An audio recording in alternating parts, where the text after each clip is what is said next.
Hey everyone, welcome back to the channel. In today's video, I'm going to show you how to remove or cancel Binance Auto Invest plan.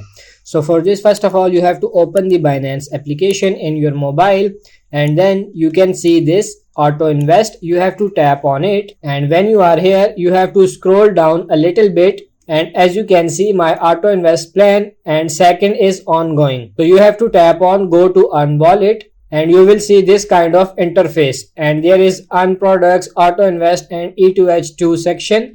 You have to scroll down and you can see I have two plans currently.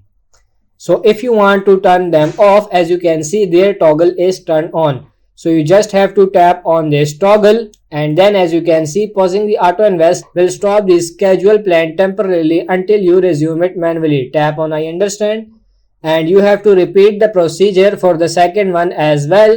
And now as you can see, my two plans are now stopped.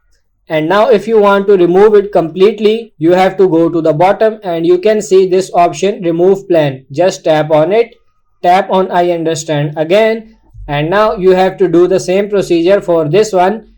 Tap on remove plan again, I understand, and as you can see, now my plans are removed completely. So that's pretty much it for this video. I hope this video was helpful. If it is, like it and subscribe to the channel. Thank you.